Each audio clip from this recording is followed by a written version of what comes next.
Hello and welcome to my channel. Since you probably don't know me, my name is Bianca. My name is Jeff. Bruh. I have a lot of hobbies that I post on this channel, from nails to vinyl unboxings to K-pop. And today I'm going to talk to you about K-pop. Wow. Specifically, what is happening to K-pop? I'm speaking as someone whose job is in marketing, but also from a fan perspective and someone that's been into K-pop since 2012.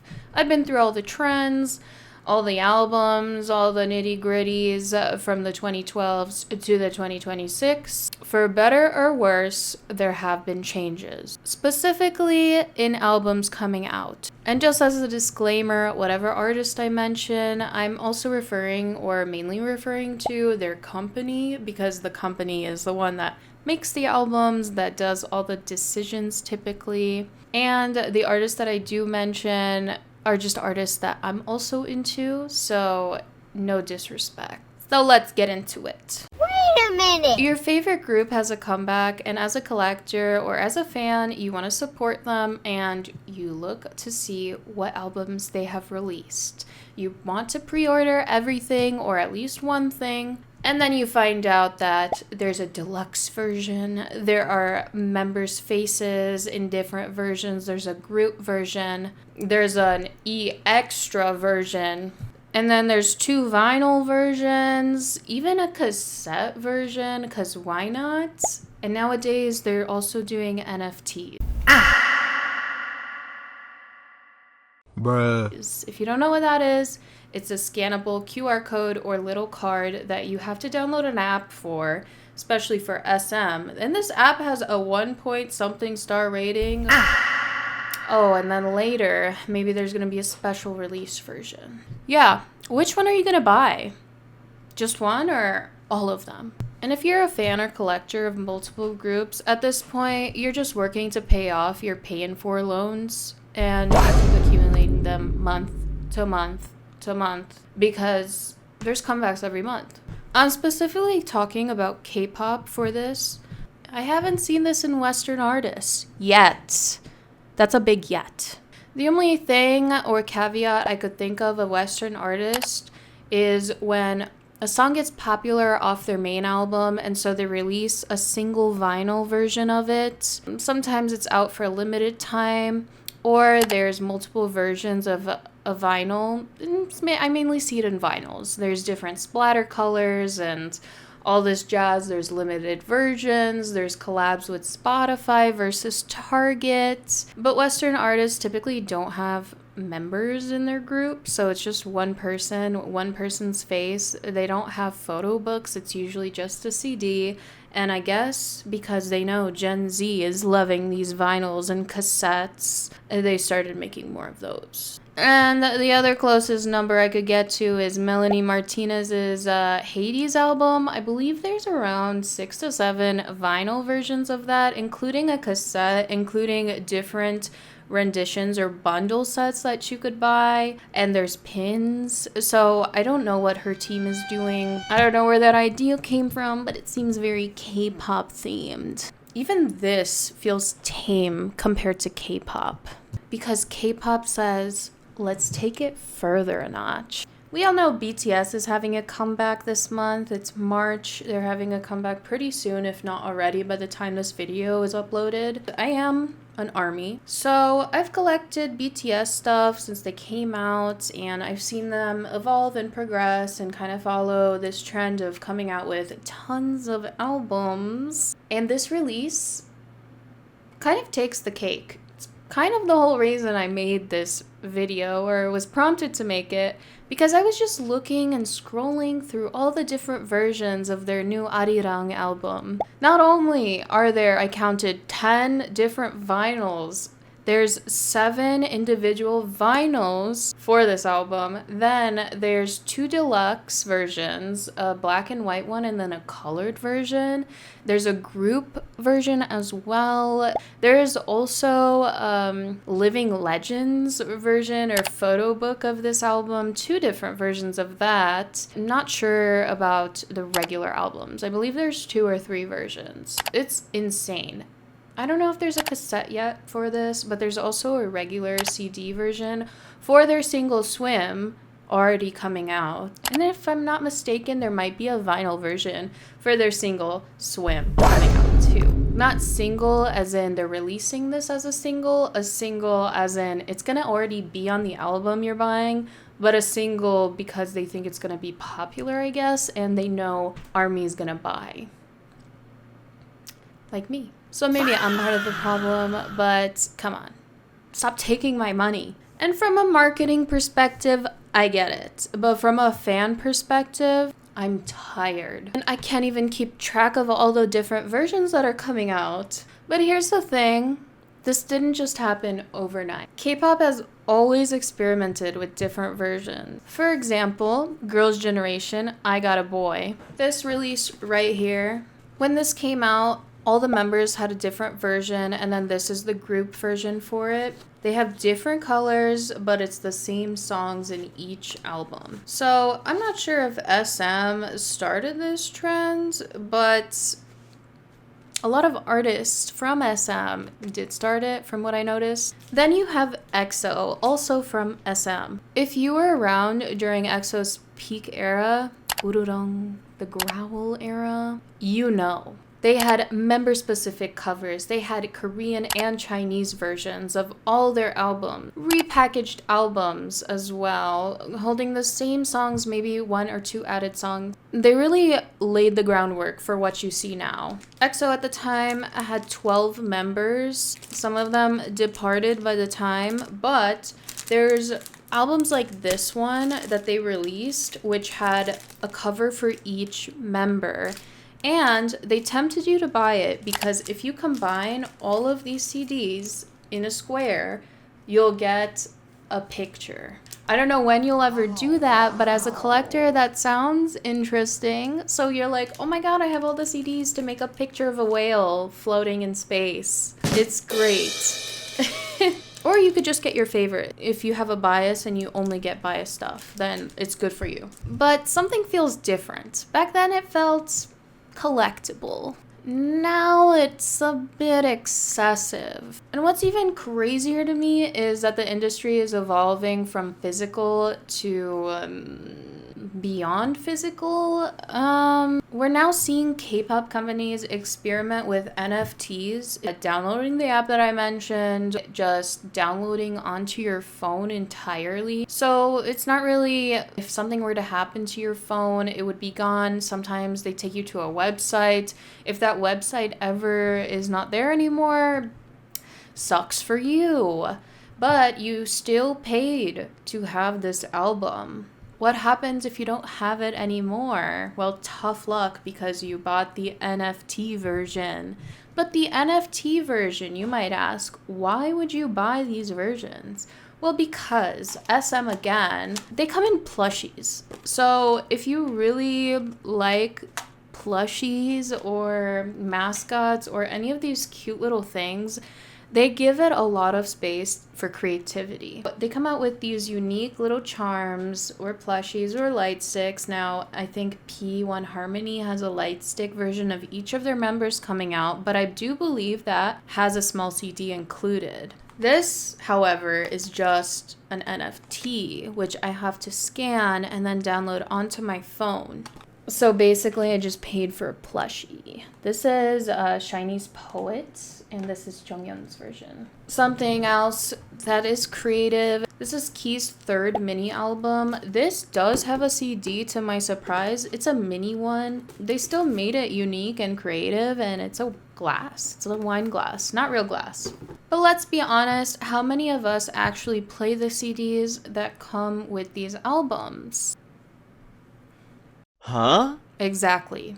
I mean, we do have Spotify, we have YouTube. Nowadays, I guess these albums are just meant for collectors or to support your favorite artist on the charts. Also, to get photo cards, because that's a huge thing in the industry. I personally don't collect for photo cards, but I do know of the photo card battles that are happening. And again, for marketing purposes, this is genius. But, as a collector and a fan, it's a little bit starting to get predatory.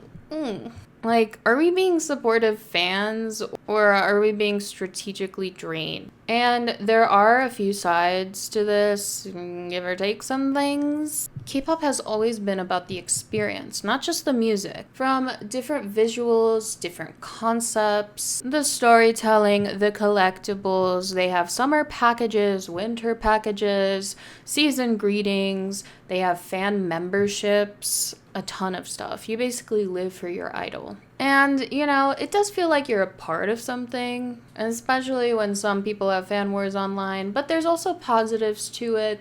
There are fan meet and greets, fans come together, they host things together. It could be a safe space as well. It's kind of like you're building your collection and forming a bond with your group. And for some fans, that's genuinely enjoyable.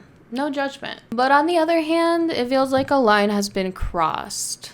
Because now it's not just, oh wow, that's so cute, let me buy it. 2 different versions, different concepts, light and dark. Oh, no. There's 10, 20, maybe 30 versions. Random inclusions, limited drops, store exclusives. Oh, I could buy a different vinyl at Target than I can on their website. Oh, if I buy from their website, I get a special exclusive item from their shop. Suddenly, it feels less and less of an experience and more like gambling, especially with photo cards. I guess they hit the nail on the head because they saw the craze of Labubus and all this box opening. Albums are pretty much the same if you collect for photo cards. I see tons of albums being sold online for $5 to $10, which is not the market price. It's usually 15 to 20 and above because people buy the albums, take the photo card, and then scrap the album. Wait a minute!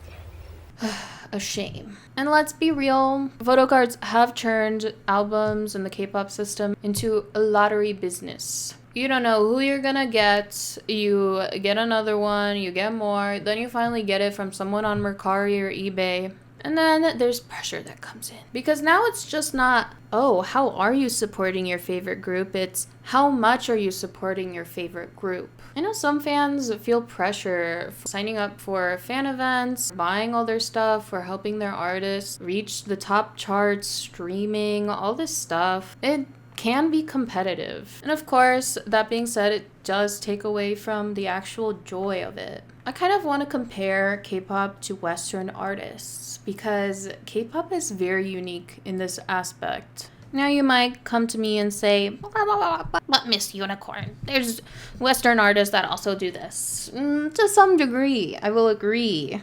For instance, Taylor Swift has experimented with different album covers, mainly in vinyl format again. There's the color change alternative covers. There's also using the most popular song or just a single that people really like and turning that into a single later on, having deluxe versions, having limited drops like 20 or 48-hour drops, mainly for vinyls. Same with artists like Billie Eilish. She's released multiple vinyl pressings with different colors and sustainability angles, or Harry Styles, who's done a few collectible variants. There's a key difference. It is limited. This can be good or bad. There's definitely not as many to go out. We're usually talking about a handful of versions, not dozens. And more importantly, the culture around these collections are different. In Western music, buying multiple copies of the same album is not really done, I would say. I mean, maybe you could buy 1 or 2 versions, your favorite one, but to buy 5 of the same vinyls for one Western artist is a bit overkill. I don't know anyone that does it. I myself have a few versions, but I usually only buy 1 to 2. Let's take Imagine Dragons. They had their Night Visions limited edition vinyl from Target in a canary yellow. It's not opened. Initially, I bought their 10th anniversary edition with 2 LPs for the same vinyl, and this one is opened. There's also drops that Taylor Swift has done. I think she released maybe 6 of the same vinyls, a shiny bug version, and then a orange and blue sparkly version, and Those were being sold for quite a lot, but there was also the regular versions that you could get from Target and Spotify. Again, I guess a lot of people like vinyls, which they're great. But again, with Western artists, there isn't that pressure about collecting everything from a drop. A lot of the time in K-pop, even K-pop unboxing videos, I see people unboxing all the different versions. And maybe that is their favorite group, but maybe it's not. I don't know. But K-pop companies do see this. They know what they're doing. This is why we don't see underrated, as they call it, groups or groups from smaller agencies make 5 different versions of something. They typically only make 1 or at most 2. If they're not as well known, if there's not a lot of fan engagement, people aren't going to buy all those versions. There's just not enough money. And also, another thing with Western music, they're still primarily about music. Yes, some music videos have gotten more artistic and all that jazz, but there's no real concept behind them. There's not this whole preview like K-pop groups do, and trailer and comeback. I had to teach my non-K-pop friends what a comeback meant. I thought it was a global term. And again, in Western groups, you almost never see member-specific versions because there typically aren't members. But even in groups like Little Mix, are there different versions of the same album with their faces on it? I don't think so. You don't see 10 randomized inclusions per album. And you definitely don't see NFT albums or albums with no CD. It's just a QR code. Where's the CD? Give me back the CD. Include the plushie, but put the CD in the back. They could have had a small CD right here, but they didn't. But I still bought it because Jonghyun, I support. Anyway, I'm the problem. That last aspect, the NFTs, K-pop has leaned into way too sharply. I'm not sure if you count this, but something cool that I have found is just, hold on. Speaking of SM being a trendsetter, YG released this for G-Dragon years ago, I believe in 2015 or 14. This was from his solo release, and he released this as a USB. So I thought that was a cool concept. I mean, it's not a CD. You still have to plug it into your computer, but it is still a physical release in some way. And I believe Ace has also done it. They have their CD, but in this card, take it out without breaking my nails, they have a little USB, I believe with the photos. I thought that was really cool, and it still has a photo book. Of course, this doesn't save you space. You know, maybe these companies are thinking they're optimizing for space. Kids love stuffed animals. You could just put them around. We don't need CDs. People don't listen to them anyway. Maybe it's a save for packaging, all this stuff. But the NFTs seem to cost more. I mean, I believe this was $30 or something like that. I don't know if they don't make as many of them. I don't know if they get sold out, but something's going on. K-pop is like the extreme version of music marketing. And I hope some of this stuff does not come into Western music. We do see Western artists like Sabrina Carpenter selling merch, like her pajama set or a lighter. Pretty cool, I guess. I mean, they can make it into an NFT, but imagine how much that would be. A lot of these NFTs are not that good quality, if I'm being honest. There's new things that have come out, like having their album in a speaker version. SM at it again, being innovative. They created a speaker. Yes, this microphone is a speaker of an album from Taeyeon. This is Taeyeon's The Best of Taeyeon. You could put it here and it'll play all of her tracks from this album. But guess how much it is? It's around $200. Huh?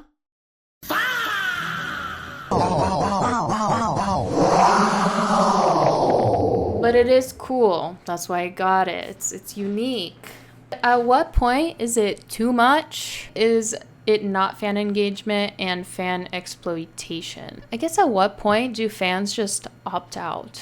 I'll be honest, as a collector, I've started pulling back. It's really hard because I do stan a lot of groups and I love physical copies of things or the uniqueness of that speaker album. You can also connect your phone. I wouldn't use it as a speaker because, anyway, check out the unboxing video of that.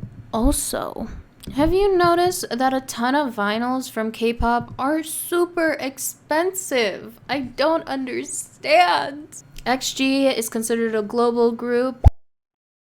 They just had a new comeback recently, I think a month ago or something. This comeback was one of the most expensive comebacks I've ever seen for a group. I mean, looking at their website, the prices were changing almost every week. They had a vinyl and it was worth $150 on some sites.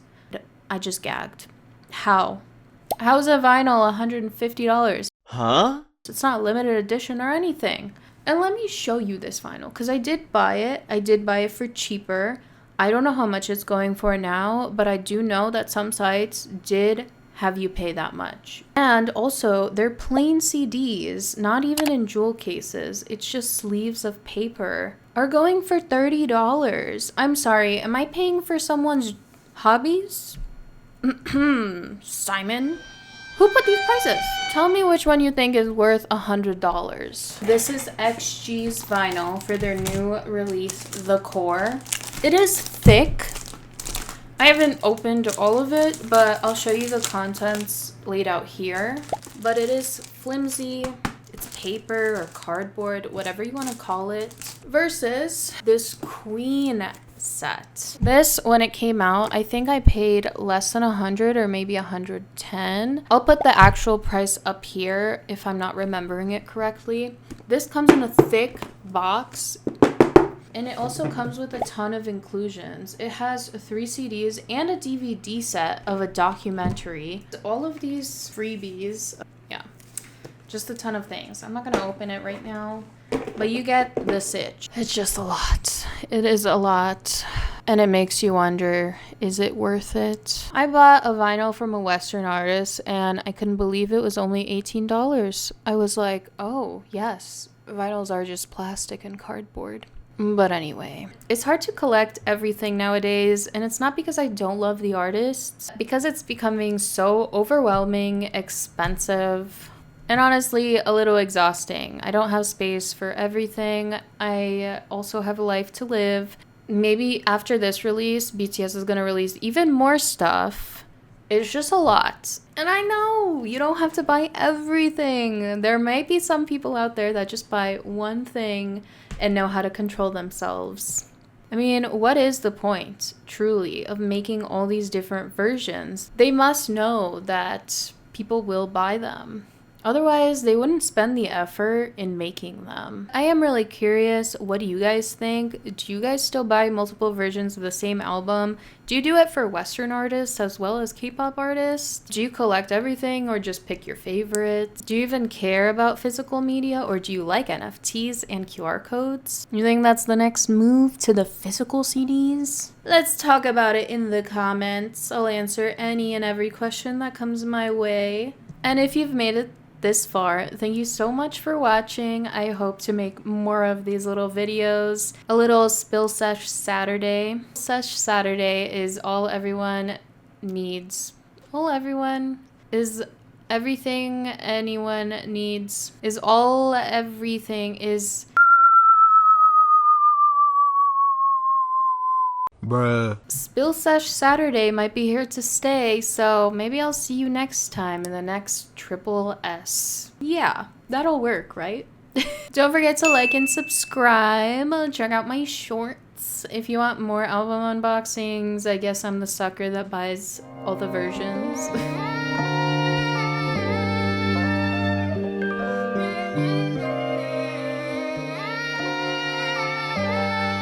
My name is Jeff.